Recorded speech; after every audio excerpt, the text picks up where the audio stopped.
Beneath the crushing waves of Nazjatar lies a predator unlike any other, Needlespine, the crimson terror of the deep, cloaked in sharp coral armour and razor-edged claws.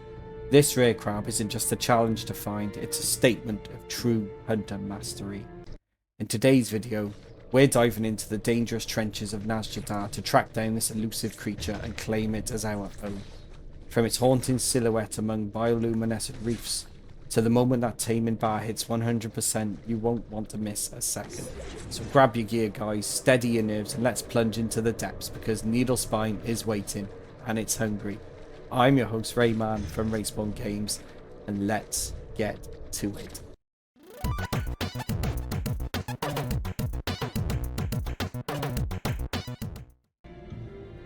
Needlespine is more than just a rare creature.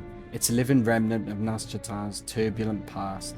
These spiny predators are thought to have originated in the shattered coral trenches long before Queen Azshara's Naga empire rose from the depths.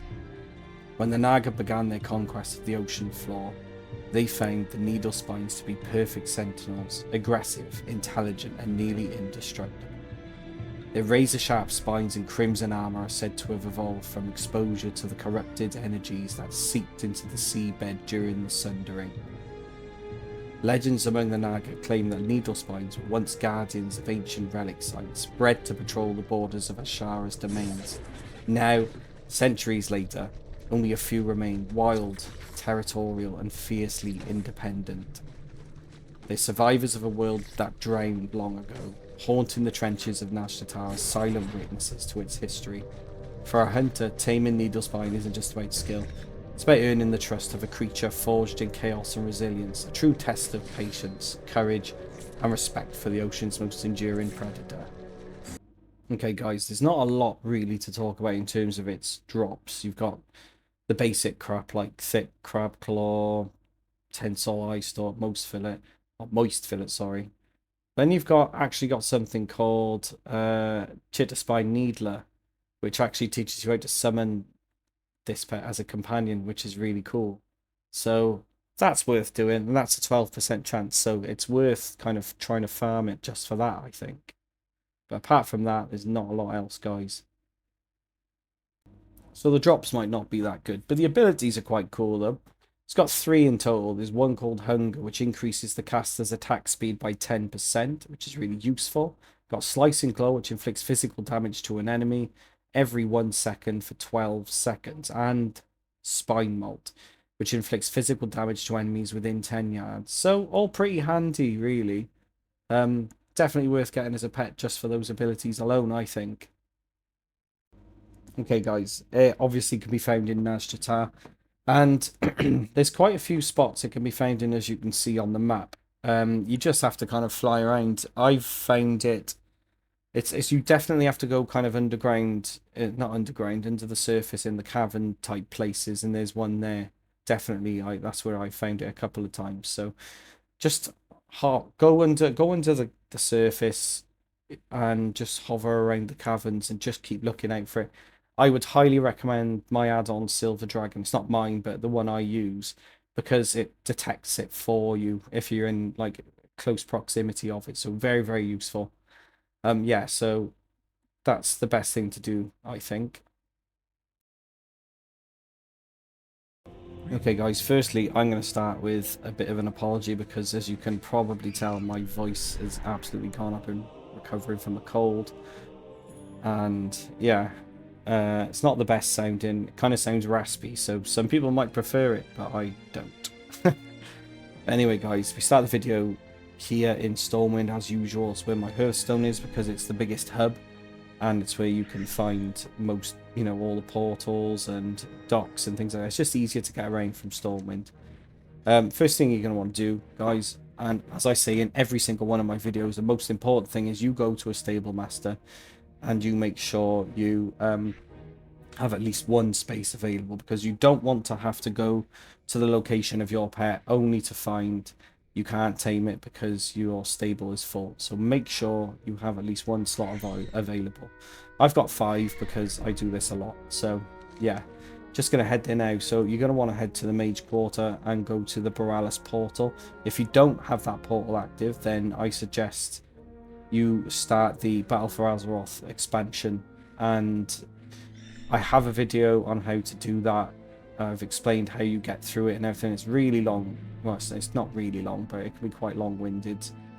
It's my Lord Nazjatar video. It's the Akari, and you can only get that during assaults in Oldham, and that's why I did this. You have to unlock the assaults, but yes, you have to follow that quest line. So yeah, that's the Lord Nazjatar video. Anyway, back to this one. Yeah, you go to Perilous, and then once you're in Perilous, there is a portal to Nazjatar, and it's pretty easy to get to. And guys, I just want to say, if you do like my content, don't forget to give me a like and subscribe. I've got 50 odd videos already, and there's plenty more to come as well. I also do a live stream every Sunday at 8:30 PM UK time, where I set my own list of pets to tame, usually a particular category like bats or cats or whatever, and I'll try and get as many as I can. It's almost like a tame-a-thon, a marathon really. And then around 10 o'clock we do something called Request to Tame, where you guys, the audience, have your say and you request a pet for me to try and tame. It's really good. We've got a really close little community, a couple of us, and I'd love you guys to join if you fancied it. So yeah, 8:30 PM UK time every Sunday. Tune in, guys. So we're just going to head over now to one of the spots, and I realised, yeah, we probably have to go a bit further down. Like I said, we have to go down into the kind of caverny type areas, because as you can see, I wasn't having a lot of luck at first. I'm just trying to, like the good thing about my Silver Dragon add-on, you can kind of just go to each spot it can be found in. There's a little marker, but obviously I'm not having much luck right now, but I found it for a bit further on in this cavern. So see where my marker is there? It's just a bit further ahead of that, and that's where I've had most of my luck trying to find it. It's usually in like a little cavern inside there, but as you can see, it has been found in other areas as well. So yeah, don't just try this spot, try all the other spots as well if it's not appearing in this one. But as you'll see in a minute, it should just appear. There you go, which means it's very, very close by. So I was trying to remember how to get to it, and there's like a tiny crevice where you can actually just go through it. I remember, and then I was trying to look for it here, but then I couldn't remember, and then it clicked. I was like, oh yeah, there's a tiny crevice just there, see guys? So just head into here. Yeah, and I found it pretty easily in here, to be fair. So it's right at the end there, and as you can see right there. So throw a frost trap down, guys. Hit that tame button, and it should run straight into the frost trap. So no damage is going to be taken. It's especially great if you are a lower level and you're worried about it attacking you and doing a lot of damage to you. Throw a frost trap down, so much easier. But if you're around my level, you won't have any issues with it. You can just you don't have to put a frost trap down. I do it just as a precaution, but you know, level 79, it's not going to do any damage to you anyway. Yeah, so I'm just showing it up close to you now. Kind of looks really cool. Really skinny looking crab. Kind of reminds me of like a what do you call it, a spider crab from you know, the ones that are kind of in Japanese waters in real life. So yeah, kind of probably what it's based on, I imagine. It looks great. It looks great. Sorry, I'm just going out here to try and attack something just to show you guys what it looks like in action. I ventured quite far, so we're just going to attack a naga and see what happens. But yeah, pretty basic attacking animation, similar to all the other crabs really, but definitely looks cool. Definitely really like this look. But anyway guys, that is Needlespine. I hope you enjoyed the video, and remember guys, find your prey and stay steady my fellow hunters. I will see you guys in the next one. Thank you very much for watching.